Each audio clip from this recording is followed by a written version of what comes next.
Good afternoon, everyone, and sorry for delaying you today. Start with some opening comments before I turn to questions. Starting around 12:30 Eastern Time today, Iran launched nearly 200 ballistic missiles against a number of targets in Israel. The United States once again came to Israel's defense against these attacks, just as we participated in Israel's defense when Iran launched its April 13th attack. Our initial assessment is that Israel, with direct assistance from the United States and its partners, was able to successfully defeat this attack. This was a brazen, unacceptable attack by Iran, and every nation in the world must join us in condemning it.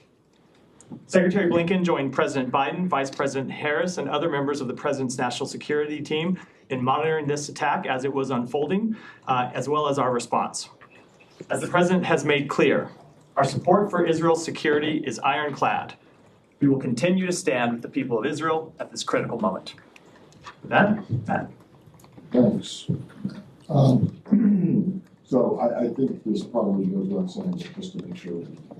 So in terms of what happened in Israel, no damage to any U.S. facilities, no injuries, no nothing.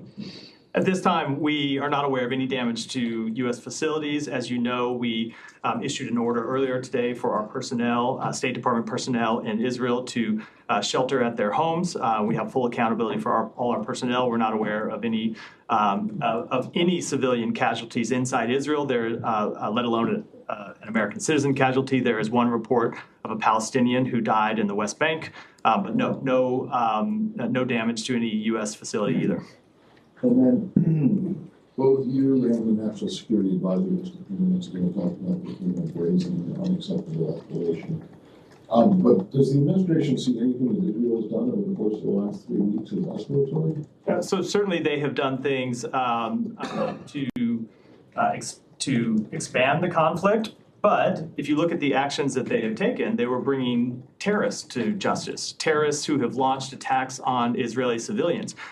If you look at what Iran did today, we have been warning for some time about the threat posed by Iran arming and funding terrorist groups across the Middle East. And the attack today just demonstrated the danger of those actions. What you saw was Iran launching a state-on-state attack to protect and defend the terrorist groups that it has built, nurtured, and that it controls. So there is a difference between the actions that we have seen Israel take to defend its civilians and what we see. We've seen is from Iran take. They are equivalent. I just wanted to make sure that you didn't see. No, we have certainly seen we've certainly seen Israel expand the nature of its attacks against Hezbollah, but it is a very different type of attack than what we saw today from a state actor against another state. Okay, and then last one, and this has to do with Lebanon and the northern front. The situation there. Is unstable and uncertain. I know that you guys have been asking Americans who might want information about assistance and possibly leaving to sign up on a form. Can you give us an update on the numbers of those and whether or not you're planning to do anything in the way of the U.S. government capabilities for charter flights or ferries? Sure. So you're right. As we often do in these situations, we have directed U.S. citizens who are in Lebanon to register with the State Department for information, and especially for information with how to depart Lebanon, and we're providing them whatever information we can. We have had as of today, around 6,000 American citizens in Lebanon who have registered with us for further information. Should be clear, not all of those American citizens are seeking assistance with departing. People are just looking for information. They're looking for options. There are a number of American citizens who live in Lebanon who have lived there for years and do not want to depart the country. So in terms of the status on the ground, the airport is still open. Commercial flights are operating, although they are available at times at reduced capacity. We are working right now with airlines to provide additional flights with more seats for American citizens. It's something that we hope to turn on in the next few days, and we will be in touch with American citizens if and when we're able to expand that capability. How do you ensure that the seats reserved for Americans? No, we're working with, I can't get into the details, but we're working with commercial carriers to ensure that capability. And when we have further information and we've locked this down, it's something we'll communicate directly with American citizens who've asked for information, and then I'll be happy to come and talk about it here at the briefing room. Thanks. Yeah, Jim. So given that the Secretary and the National Security Advisor just said that this attack by Iran is sort of definitively escalatory in nature, I know that you've been telling us, the Secretary even told us that for months they've been encouraging the Israelis not to respond to attacks and provocations in such a way that escalates anything further. Is the Secretary going to continue to offer that same advice to the Israelis now in the wake of the necessary? I'll say a couple of things about that. First, of course, Israel has the right to defend itself, as any nation does. In terms of what Israel's response will be, of course, there must be consequences for Iran for this attack. We've made clear that there must be consequences. I'm not going to get into what those consequences are today, but there are things on which we will be coordinating with our Israeli counterparts. And I think in the immediate aftermath of this attack, we are going to coordinate with them on what any response might be. I think it's important that we are able to defeat this attack through successful work with Israel and with our partners, and we will work with them on what a response might look like, but I'm not at the position just 2.5 hours after this event occurred to offer what that might look like today. The Iranian foreign ministry people have said that now that they gave the U.S., I don't know who, a heads up in advance of these missile strikes today through diplomatic channels. Is that true? That is absolutely false. We had no kind of warning from the government of Iran that they were going to launch such an attack. Given, you're not going to detail what the consequences are going to look like yet, understandably you guys are in conversations with the Israelis about that. Can you give us a sense for how U.S. officials are thinking about this right now in terms of magnitude of a response? Will it be more severe than the U.S. response to the Iranian attack on Israel in April, given your... So I think it's too early to get into what the response might be. As I said, we're just a couple hours after this event having occurred. It's important that all of us inside the United States be able to take stock of the attack, be able to take stock of what occurred. As I said, there are initial assessments, but we need time to collect all of the information, and then we need time to talk with our Israeli counterparts, and we need time to talk to other partners in the region about the way forward, and we'll do that over the coming days. But it is clear that this was once again a significant escalation by Iran. When you see Iran launching attacks on another state, ultimately to come to the defense of a terrorist organization, it is an escalation. Israel has the right to defend itself, but we will coordinate with them on what any response looks like. How much more worried are you about a regional war today than you were in previous days before this attack occurred? So I've gotten that question a number of times over the past year, and I never want to try and calibrate our level of concern, only to say, or other than to say that preventing the outbreak of a full-scale regional conflagration has been one of our priorities since October 7th. It's something that we immediately identified was a risk after Hamas launched its brutal attacks on Israel, and something that we have been working to prevent.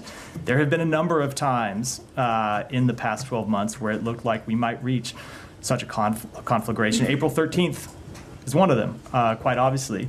And the United States, through a combination of deterrence and diplomacy, has been able to prevent such an outbreak of full-scale war. And we will continue to try and prevent an outbreak of full-scale war in the days and weeks ahead. Just a few more questions. Is Iran's nuclear program a legitimate target for an Israeli response? Again, I don't want to get into, and this is not to say that I'm ruling anything out and that I'm ruling anything in, but I would answer any question this way, which is, we want to have these conversations directly with our Israeli counterparts over the coming days. It's clear that this was an unacceptable attack, and as we made clear before this attack, there will be consequences for it, but I think it's appropriate that we discuss those consequences with our Israeli counterparts before we talk about them publicly. Any other countries involved in defending Israel alongside the United States? There were partners, as I said in my opening comments, who assisted in the defense of Israel. I will let all of those partners speak to their own actions. And last question, is the attack over as far as as the U.S. assessment is? Certainly this initial wave of an attack is over, which is not to say that there are other waves coming or that is not to say that there are other waves coming. We saw an initial attack earlier today against the state of Israel. Certainly it would be incredibly reckless and would continue to be escalatory were Iran to launch further attacks on Israel, and we'll be monitoring in the hours ahead. Yeah. There have been a lot of parallels drawn between Iran's attacks on Israel we saw in April and what happened today. The big difference is that back in the spring, Iran did message for weeks the kind of attack it was going to carry out against Israel, as opposed to this time around. It seemed to be very sudden by comparison. That lack of warning, public messaging, do you read into that? Is there any diplomatic significance? I don't want to try to make assessments about why Iran made the decisions it made or why it kind of telegraphed them publicly last time and didn't do so this time. Obviously, we had some indication that an attack might be in the works. You saw us talking about that. We made clear, we gave warnings to our Israeli counterparts about it earlier today, and I think they came and read out some of those conversations publicly. So we had indications that there may be some such attack. I can't speak to why they made the decision to not telegraph it as publicly as they did last time. It doesn't change the fundamental nature of the attacks, which is that this was an unacceptable and brazen action by the state of Iran. I know you want to have conversations with your Israeli counterparts about what their response will be, but can you say anything about, are the discussions happening now? Have Israeli officials laid out any potential options for retaliation? There are discussions that are ongoing. There were discussions that were happening between the United States and Israel as the attacks were unfolding. There were discussions that were happening from officials in this building, officials in the White House, and I won't speak to the Pentagon, but I would assume by officials at the Pentagon in the immediate aftermath of the attacks, just in the last couple of hours, and those conversations will continue through the rest of the day and, of course, in the days to come. Yeah. Thank you. Matt, did the U.S. have any indication whether or not they were successful that the Iranians intended to strike U.S. interests or assets in the region? I'm going to defer to the Pentagon to speak to specific operational details as to what the Iranians might have been targeting. They're obviously in the best position to monitor that and to speak to it. And I know they're having a briefing later today. I'll defer that question to them. Okay. I mean, we understand that the embassy had all of its employees go home and shelter in place. Just want to confirm that was out of an abundance of caution, knowing that an attack on Tel Aviv might be in the works, and so we took that step out of Tel Aviv and potentially Jerusalem as well. So we took that step out of an abundance of caution. But in terms of what specific sites Iran was targeting, I will defer to my colleagues at the Pentagon. Okay. In terms of the partners that you mentioned were engaged this time, without getting into specifics as to who it was, were there fewer partners? Was there less support for their engagement this time around? I think that's still a specific. Maybe it's a generality. Either way, I'm just not going to get into it, other than say that there were partners that were engaged with us in this defense of Israel, and I will let every country speak to their own participation. Okay, it's not a specific. It's just, I mean, it's more specific than I'm willing to share at this point. And just to clarify, I understand consultations are ongoing with the Israelis. What does the U.S. believe is the right course of action now? A response or diplomacy? So again, I think it is important that we have those conversations with Israel before we read them out publicly. Obviously, we do not want to see this conflict continue to escalate. That said, we have been clear that there must be consequences for this attack, and I think it's important that we discuss this issue privately with our partners before we read them out publicly. Okay, and in previous instances, it had become known that that part of the way, as you mentioned, the U.S. deterred Iran from taking action was through diplomacy, including the pushing of the potential of ceasefire talks, a potential breakthrough in Gaza. That seems remote now. What is the status of ceasefire talks, either in Gaza or in Lebanon, that the U.S. had been pushing in the weeks prior to these developments? It's a really good question, and I will say, I went into some of this detail here yesterday. Where we are on the ceasefire talks in Gaza is that the terrorist group that Iran funds, Hamas, has been unwilling to come to the table to engage the past several weeks. So yes, it's true that we have not been able to advance these ceasefire talks, but it's not because of any lack of effort by the United States or our partners in the region. It's because the terrorist organization that Iran has sponsored for years and years and years has refused to come to the table. So if Iran wants to use the breakdown of ceasefire talks as an excuse for its actions today, it needs to point to the terrorist group that it controls. It's Hamas that has been responsible in recent weeks for the breakdown of those talks. Is it your understanding that that was one of the reasons that they decided to? No, I was responding Okay, to the question. no. Last one clarification. I mean, obviously these talks require time, resources. It engages top U.S. officials. Are they still a worthwhile investment of the U.S.'s time when it appears that other parties are not? No, look, we are matter? going to. So we are not going to give up on reaching a ceasefire in Gaza because we believe it is the best way to free the hostages. It is the best way to alleviate the suffering of the Palestinian people. It is the best way to ensure long-term peace and stability for the entire region. So no, of course we are going to continue to stay engaged on this, but in any kind of ceasefire talks, when you're talking about two parties to a conflict, you need both parties to engage. And right now we have a refusal to engage by one of those parties. Sorry, that's Gaza and Lebanon as well, or have you abandoned this? In Lebanon, so look, we ultimately do want to see a ceasefire. We ultimately want to see a diplomatic resolution. But as I said yesterday, we do support Israel's right to defend itself against terrorist organizations. Hezbollah has continued to launch terrorist attacks across the board, and Israel's taking steps to defend itself against those attacks. Thank you. And you mentioned there was, before the attack, that you weren't told by the Iranians that they were going to attack, but you'd had some indication. What was the indication? Was that sort of from satellites able to see things moving around? Are you able to tell us anything more about that? So I am not able to tell you anymore, unfortunately. Obviously, you've seen all around the world before the outbreak of conflicts that the United States at times has the ability to gather information about what is likely to happen. That was the case here. I just can't say any more about it. But it was not through any conversations with Iran, right, direct or indirect. Some small amount of intelligence was declassified so that you could make that warning ahead of time. I'm not able to get into it any more than what we said publicly already. In that period between informing the world and the Israelis that of this information, was there any effort to, other than the public statements, to reach out to the Iranians to say, don't do this?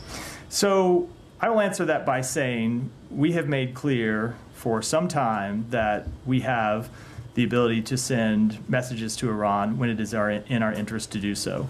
And without speaking to any messages in particular, we have made clear the position of the United States that Iran should not launch this attack, that it would be a mistake for Iran to launch this attack, and I think I'll leave it at that. And I think the Iranian mission to the UN has talked about, they did send some message, I'm not sure whether it's before, minutes before, after the missiles were launched, or is there anything you can tell us about when that was received and sort of the nature of that message?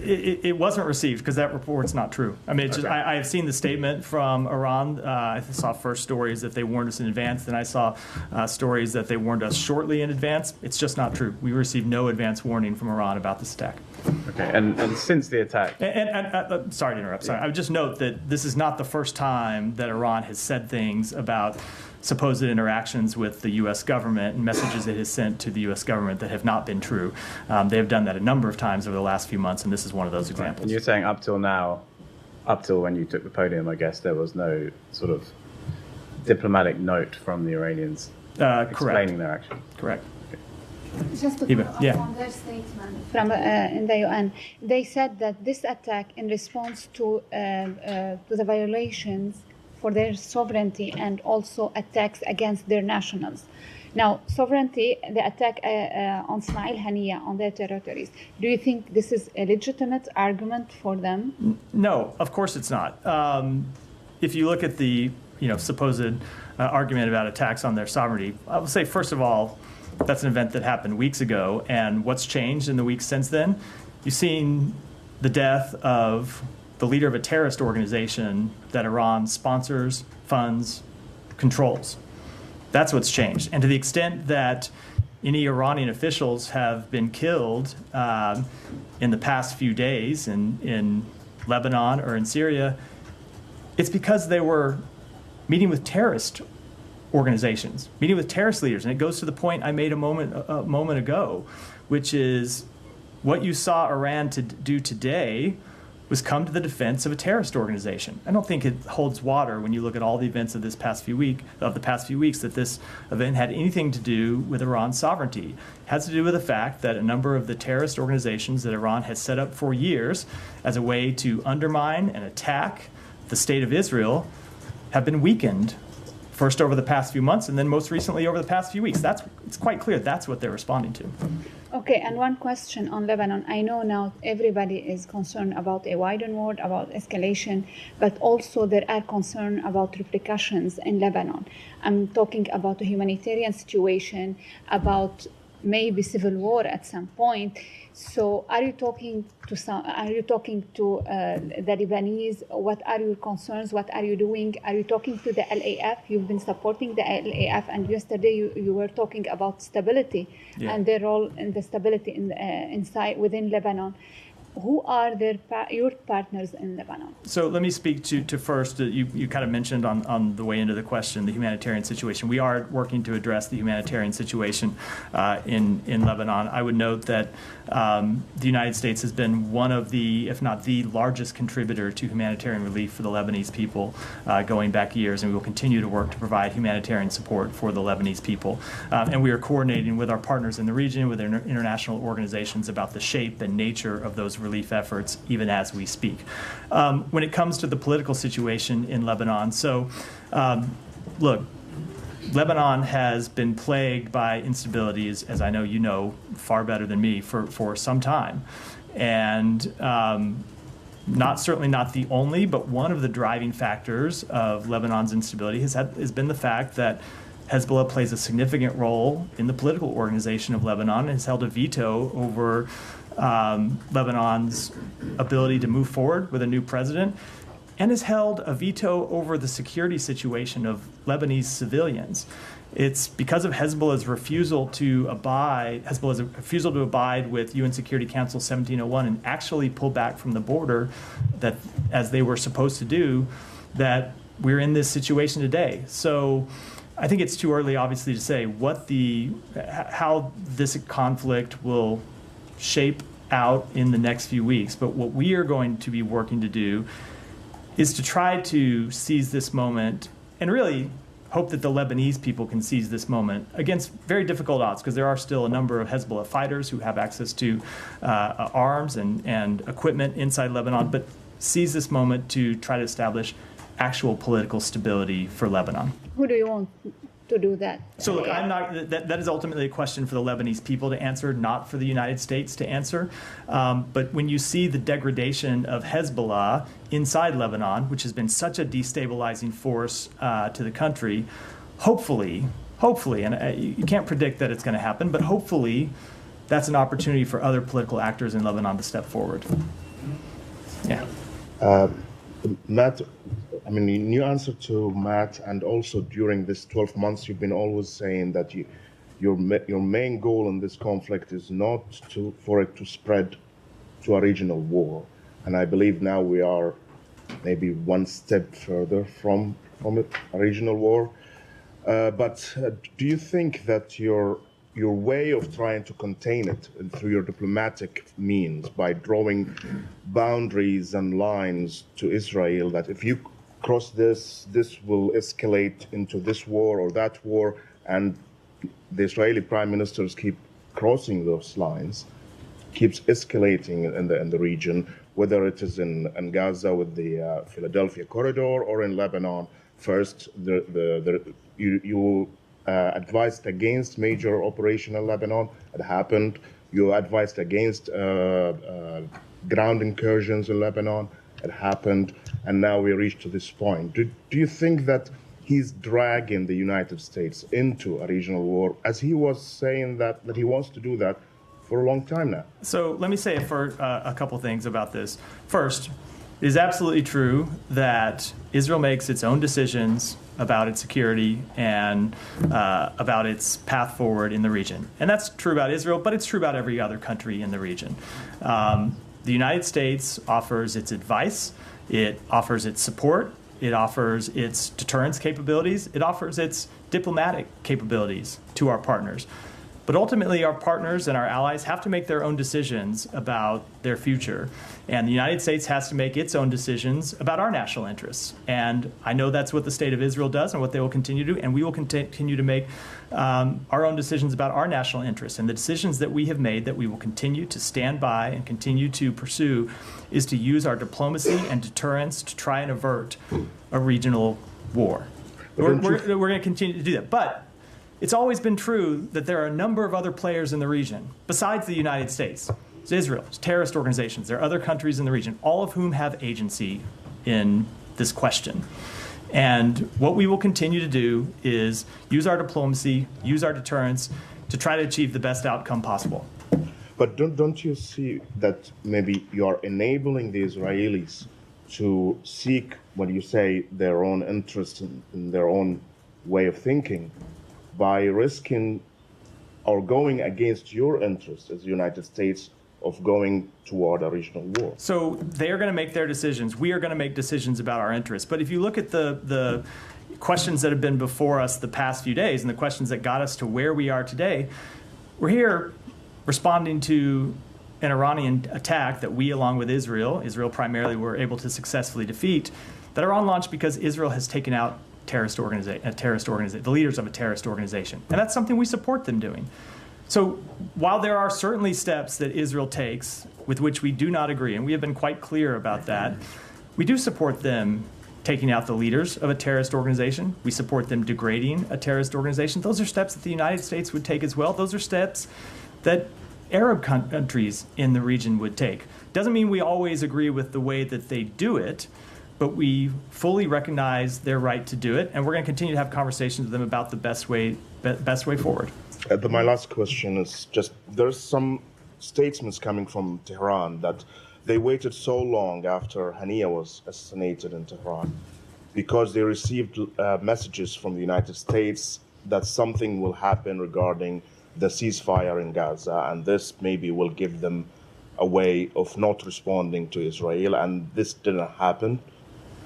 Did you give them this message? So we made clear through a number of diplomatic channels. I'm not going to talk about our direct communications with Iran, as I never do, but we did make clear through a number of diplomatic channels that the situation in the region was very tense and that the ceasefire talks were at a very delicate nature, and Iran should not do anything to upset those talks. Now, what's happened in the meantime? Obviously, there's been a lot of water under the bridge since that date, but if you look at what's happened in the past few weeks, it has been Iran's client terrorist organization that has been the impediment to reaching a ceasefire agreement, which is not to say that there have not been times in which Israel has made reaching an agreement more difficult. They absolutely have, and we have been trying to work through those objections as well. But in the past few weeks, it's the terrorist organization that Iran supports that has refused to come to the table to talk about how to get a final agreement. So, Saeed. Thank you. You're saying that Hamas has rejected, or Hamas is obstinate about the ceasefire talks. I just want to understand what you're saying. Yeah, so it is. So to be clear, I went through some of this yesterday, Saeed, and I know you were out. Everybody's allowed. Sorry about that. And no, everybody's allowed a day off. So obviously, this has been a long and winding road trying to get an agreement over the finish line. If you look at the events since the president put forward a public proposal on May 31st, and then later, I think it was in August, where he presented a bridging proposal to both parties that narrowed the differences down to a final few provisions that we were trying to work through. Obviously, there were things where we wanted to see Israel make tough decisions, and there were places we wanted to see Hamas make tough decisions. And we thought we had been making progress on narrowing those differences and having a proposal that would bridge the final differences between the two parties. And then in the past few weeks, Hamas just stopped engaging with the mediators, with Egypt and Qatar. So right now, which is not to say that there aren't, as I said in response to one of the other questions, not to say that Israel, if we can get back on track, doesn't have difficult decisions to make. They will have difficult decisions to make, and we will be pushing them to make those difficult decisions. But right now, and for the past few weeks, it's been Hamas being unwilling to engage in any meaningful way with the mediators that has kept us from moving towards an agreement. Yeah. But a couple of things. Has Israel engaged in a meaningful way We in have the been last engaged. week? We have been engaging. So They never responded when you guys put forth that proposal for a 21-day ceasefire. So let's keep things separate. We're talking about the ceasefire proposal in Gaza right now. They have been engaging with us on a meaningful way. I can talk about that. Okay. When Saeed's on, I can come back and talk about that. About the That's what you're we're talking about the proposal in Gaza. Just to follow up, although Hamas did accept the proposal as was suggested by the president So on May ju- 31. They accepted it. Just to be clear, before you And go in on your fact, they question, keep that's not accurate. saying, It's not accurate. they keep saying we accept it wholly. I know, they didn't. Okay. I can tell you, having looked at the text of the original proposal and looked at the text of the response, But- they accepted some provisions and proposed changes to others. That's not an acceptance, that is a negotiation. Yeah, but a couple of things on this point. I mean, you mentioned that Israel has a right to go after terrorist leaders and kill them and so on. Israel has been doing this for decades. They've killed scores of Palestinian leaders, scores of Lebanese leaders, and so on over the years. Has that in any way really listened the conflict, resolved the issue, brought peace to the region, arrived at resolution of the conflict? There is and do you believe? Do you believe that what Israel is doing now is basically makes it safer? There has been a long history of violence in the Middle East. Decades and decades of violence. And you have heard the Secretary talk about one of the things we would like to accomplish is to break that cycle of violence and ultimately reach resolutions to establish an independent Palestinian state, which of course is the absence of which fuels much of the insecurity in the region. We would like to see Israel normalize its relationships with its neighbors. But in the meantime, that does not mean that Israel should not defend itself against terrorists that are committed on killing its civilians and destroying its state. Any country would do that. Mm-hmm. Okay, let me ask you, just shift gears on the aid issue. ProPublica published a report saying that Israel deliberately blocked humanitarian aid to Gaza, and there were 2 U.S. government bodies that told that to the Secretary of State, but he basically rejected it. And in fact, he told Congress that that in fact Israel was allowing aid to go on. Can you comment on that? Yeah, I will, and I'm glad you asked me this question because I think there have been a lot of misperceptions about what happened that I do want to clear up. So it is not at all uncommon when the United States government is looking at difficult questions for different agencies inside the United States government to come to differing conclusions, or different bureaus and components inside an agency to come to differing conclusions. And that's what happened here. You had a number of components of the department that were making recommendations. You had other agencies inside the U.S. government outside the State Department who were providing information to the Secretary. And when the Secretary got all those recommendations in a number of meaningful ways, they conflicted. You had some people making one set of recommendations and other people making, if not diametrically opposed recommendations that conflicted. And so that's not an unusual thing. That happens all the time when making difficult decisions. And so what the Secretary did is what we always try to do, which is to sift through those conflicting recommendations, look at the underlying information, and make the best judgments we can. And the judgment that we ultimately made, if you read the National Security Memorandum, and I think a lot of this has been lost by people who have forgotten in the months since it was released what it said, that report was quite clear in identifying that there were a number of steps that Israel had taken or not taken that had led to the hindrance of humanitarian aid being delivered to Gaza, and that we were quite concerned about those steps. But in the meantime, they had implemented a number of additional measures that we had recommended to them to improve the delivery of humanitarian assistance. And it is looking at all of those factors together, where the situation had been and where it had gone, that led the Secretary to come to the conclusion that he made. So it is far more complicated than the kind of headline or tweet version of this situation that I know often gets written up.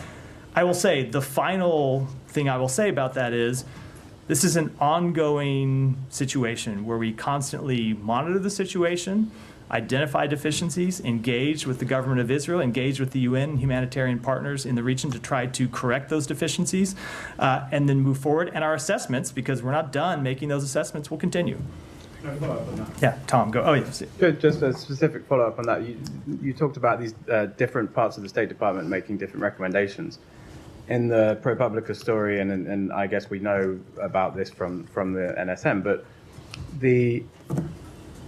if you were going to look to parts of the U.S. government to tell you on the specific question of whether a country is blocking the delivery of humanitarian aid, wouldn't you look to USAID and PRM in this building? Aren't they exactly the two parts of the government that you would ask that question? So I would look to them. I would also look to our experts in the region, our experts in the bureaus that cover the region, as well as other U.S. government agencies. And that's what we did.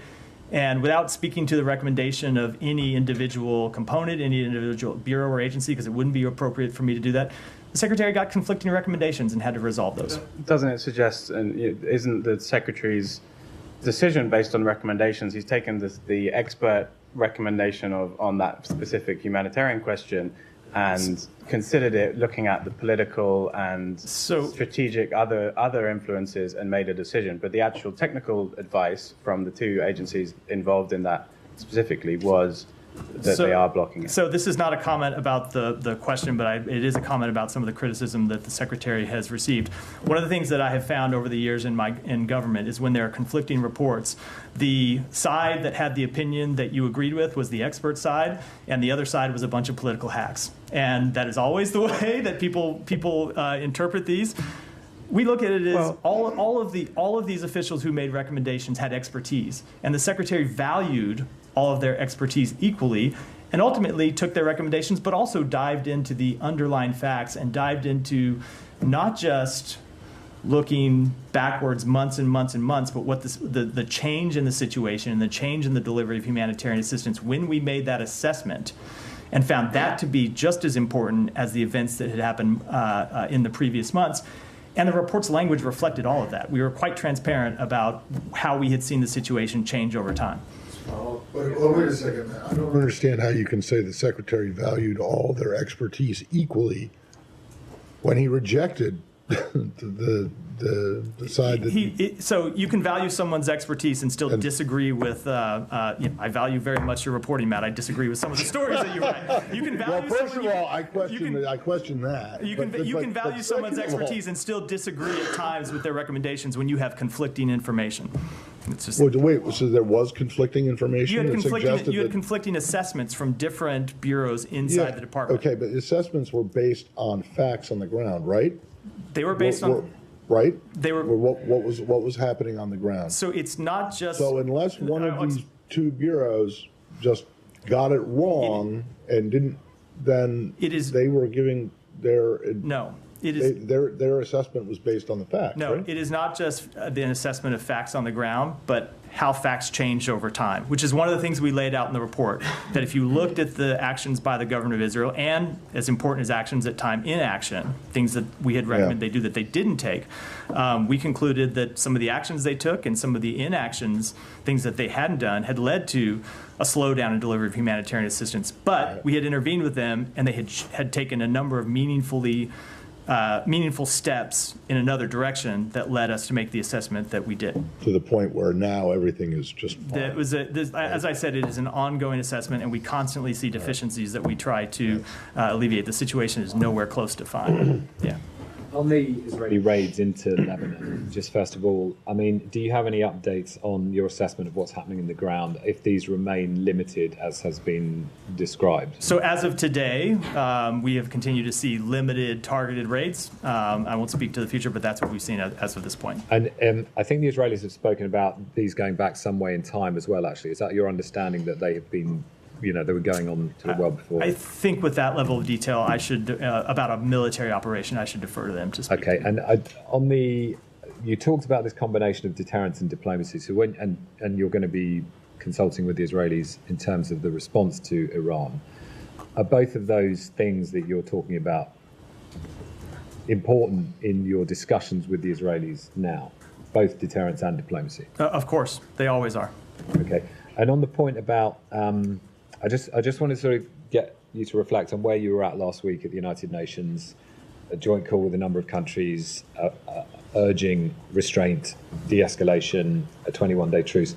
Where we are now and what we've just seen happening in the region, when you reflect on sort of what has changed or what went wrong, if I can put it like that, for your own strategic position, what is the reason behind the complete difference in what you were aspiring to last week and where we're at now? So nothing has changed in what we're aspiring to. We continue to see a ceasefire and a diplomatic resolution as the best way forward to the conflict in the north. At the same time, events that have happened over the past few weeks, like the death of Hassan Nasrallah, is the kind of event that we support, right? We want to see terrorists brought to justice, and attacks on terrorists, attacks on terrorist infrastructure to both stop them from launching these rocket attacks against Israeli civilians, and, as I said in response to Hiba's question, to try to degrade what has been a destabilizing force for Lebanon and the Lebanese people. We support those actions, but long-term, ultimately, we do want to see a diplomatic resolution, and that starts with a ceasefire, and we're continuing to pursue that with Israel and our partners in the region. And when you said just finally that, I think, which I don't think I've heard you say before, but you described Israel as expanding the conflict in these actions. And you also then said that doesn't, you talked about the death of Nasrallah, and perhaps we're also alluding to Hania, I don't know. But when you said that terrorists are killed, it doesn't mean we always agree with the way they do it. Is that something you'd apply to either of these cases? It's not a comment I'm going to make with any specific, for any specific strike, because as we've gotten into a number of times, when it comes to those types of assessments, a number of factors we have to consider. But I think it's true when you look at any government that launches military operations, we might look at it sometimes and come to different decisions, either for tactical reasons or strategic ones. Jillian, go ahead. The Secretary's op-ed in Foreign Affairs today, he writes, the Biden administration's about the Middle East. The strategy has put the U.S. in a much stronger geopolitical position today than it was 4 years ago, given what you've just laid out. All the encouragement from the U.S. towards Iran not to launch, escalatory strikes. It seems unfortunate timing. No, I think when you look at the position that the United States was in when President Biden took office, we were on the defensive around the world. The United States had squandered alliances, partnerships, friendships. We were pulling back in our engagements in Europe, in Asia, in the Middle East. People didn't know whether they could count on the United States or not. And what the Secretary lays out in that article, which I do commend to everyone's readership, is the series of steps that we have taken around the world to rebuild those alliances and partnerships, to confront powers who have a different vision of the world than we do. And I'll also note that one of the things the Secretary always hears in his travels through the Middle East, and I've witnessed this firsthand, is countries in the region welcoming U.S. engagement, wanting to see continued U.S. engagement, and oftentimes saying, you are the only country that can play this diplomatic role. There's no other country in the region or the world that can play a role in trying to de-escalate this conflict, and so they want us to stay at it, and we'll continue to stay at it. So then why wasn't the U.S., the Biden administration, able to dissuade Iran from launching today's attack? Look, I think Iran has has funded terrorist groups, has launched attacks on interests in the region going back decades. If you look at what happened in under the previous administration's watch, Iran launched missile attacks directly at U.S. soldiers that led to traumatic brain injuries for more than 100 U.S. soldiers. So Iran has been a destabilizing force going back years, including during the previous administration. What we will do is continue to hold them accountable. Let me take one more, and then I'm going to wrap for today. On the question about the partners that you don't want to name, last time you did talk about coalition of countries you put together, the UK, the Gulf countries, Jordan. The fact that we are not hearing about same coalition, is it because of the lack of timing to get all the ducks in a row? I just don't want to say any more about the partners that we engage, other than they should speak for themselves.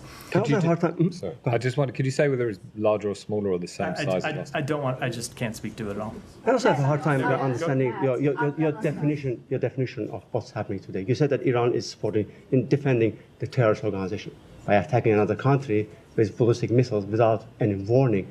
If this is not an act of war, then what is it? So let me just go back to what I said today, which is that Israel, with help from the United States and partners, was able to defeat this attack.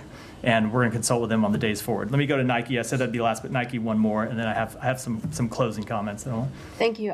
So on Afghanistan, quickly, we saw the statement regarding Tom West's transition from the special representative for Afghanistan to Office on Sanctions Coordination. What does this mean for U.S. policy toward Afghanistan? Is Afghanistan a U.S. foreign policy priority? Of course it is, and we will continue to stay engaged on Afghanistan. It remains an enduring priority. The work will now be led within the State Department by the Chief of Mission of the U.S. Mission to Afghanistan, Karen Decker, Special Envoy Amiri, and Ambassador John Mark Pomersheim. I have a quick one. And then if you'll bear with me for one moment, because there were comments that I wanted to make at the top that I wasn't able to have a little bit of an announcement. We are pleased to announce that as of today, the daily press briefings at the Department of State will include American Sign Language interpretation.